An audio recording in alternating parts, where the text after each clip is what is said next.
O Rei do Mamulengo, de Rogério Andrade Barbosa. O lado bom da vida é que ela caminha, pena que não volta, pensou Manu, depois que o carro deixou a cidadezinha na qual passara sua juventude.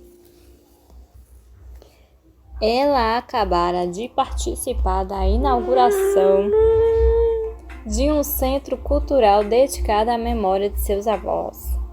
Um sonho antigo, enfim, realizado.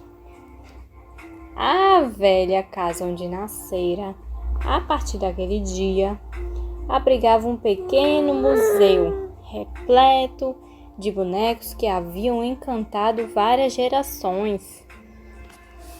Enquanto a condução cortava o asfalto ladeado de canaviais, o rapaz ia recordando seu passado. Ele, desde que se entendia por gente, sempre vivera rodeado de mamulengos, como são chamados personagens do tradicional teatro de bonecos em Pernambuco, filho e neto, com muito orgulho, de artistas populares que dominavam a arte de manusear os divertidos brinquedos. Pertenciam à família de brincantes. O avô tinha sido um mamulengueiro respeitado, seu Tertuliano da Silva, mais conhecido como Mestre Perfumado, por causa dos perfumes baratos que ele vendia nas feiras para complementar a renda doméstica. A avó, Dona Zefina, companheira e parceira do fiel marido ao longo de toda a vida, além de responsável pelas vozes femininas do elenco, se encarregava também de costurar as roupas dos bonecos na época em que os dois se apresentavam em povoados afastados. O idoso casal, às tardinhas, tinha o hábito de sentar-se em cadeiras na calçada, à porta da rua. Nesses dias, eles gostavam de lembrar dos tempos de brincadeiras, quando iam a pé de sítio em sítio, percorrendo estradas empoeiradas, a mala pesada, carregada de bonecos, amarrada no lombo de um cavalo junto à bagagem dos músicos. Sem instrumenteiro, não dava para fazer a brincadeira, dizia Mestre Perfumado, elogiando o antigo conjunto formado por 3 rapazes, um sanfoneiro, um tocador de triângulo e outro no bumbo. A avó, naquelas horas distantes, gostava de entrar na conversa também. Largava a costura, fechava os olhos e rememorava, num tom de voz bem baixinho. Nos lugarejos em que não havia luz elétrica, os espetáculos eram iluminados por candeeiros. Trabalhávamos atrás de um lençol pendurado numa corda, sentados sobre a mala, colocada em cima de uma mesa, arcando o ritmo das músicas com os pés. Contava ela, batendo com as sandálias de couro no chão. O maior desejo de Manu, desde pequeno, era ter um baú cheio de bonecos como o do avô. Mestre Perfumado tratava os mamulengos todos talhados a facas com esmero por ele mesmo, como se fossem filhos. Não dou, não vendo, nem troco, resmungava. Analfabeto, sabia apenas assinar um nome. Era dono de uma grande sabedoria e dominava os segredos da arte de esculpir os bonecos como ninguém. A madeira, de preferência do mulungu, deve ser tirada da árvore, só nas noites bem escuras. Por que, vô? Perguntava o neto. Se a luz estiver brilhando no céu, não presta. Dá bicho, aconselhava o velho artesão.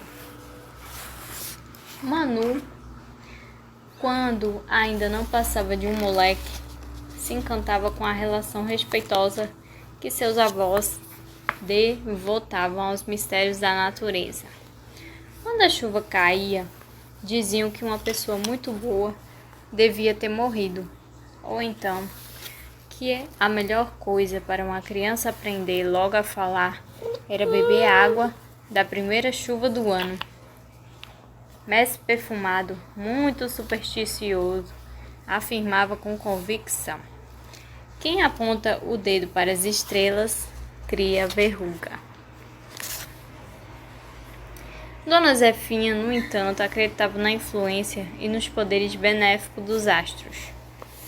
O menino guardou como um tesouro, no baú de suas memórias, as palavras tão bonitas que a avó lhe disse certa vez: eu e sua mãe, logo depois que você nasceu, o levamos para fora de casa e pedimos à lua para que ela sempre fosse sua amiga e iluminasse seu caminho pelas estradas da vida.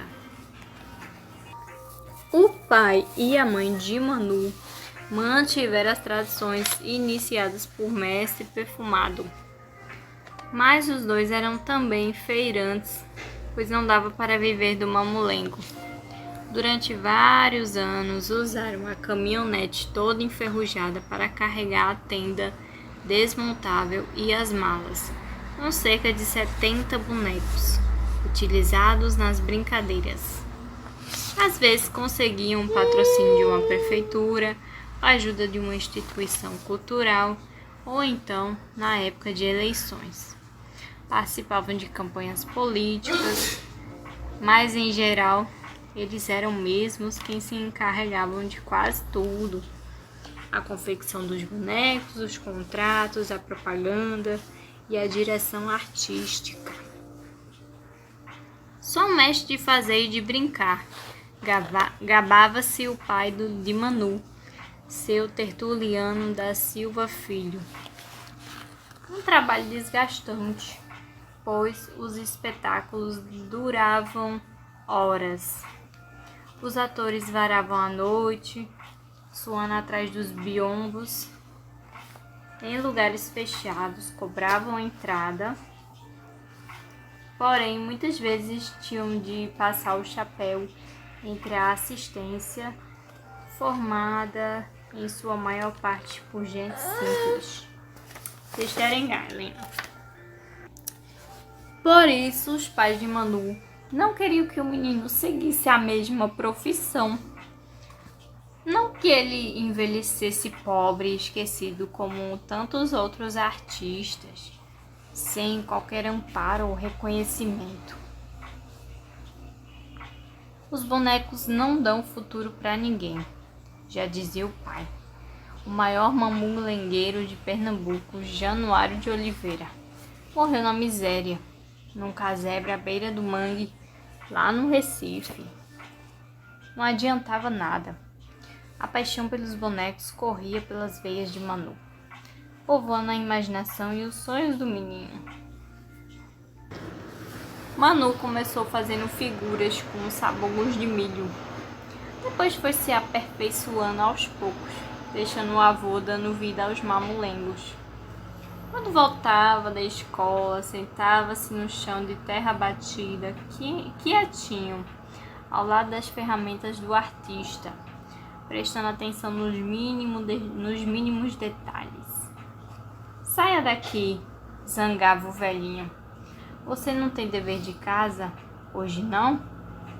Retalhava seu Tertuliano, rodeado de facas dos mais diversos tamanhos, latas cheias de tintas, colas, pregos, elásticos, retalhos, tiras de plásticos, lixa, um serrote, uma machadinha. Os pedaços de madeira, depois de serrados, eram cuidadosamente entalhados pelas mãos habilidosas do avô. As cabeças ocas, assim que ficavam prontas, eram pintadas e postas para secar em estacas no terreiro. O avô, no fundo, adorava a atração e entusiasmo do neto pelos bonecos. As birras eram puro fingimento. Manu fazia com que ele se lembrasse do seu tempo de menino, quando, aos 12 anos, ele fugira de casa para seguir um grupo de mamulengueiros. Foi mestre perfumado quem ensinou o neto a manejar os bonecos de luva, que são os mais comuns. Você tente colocar a mão debaixo do camisolão da criatura.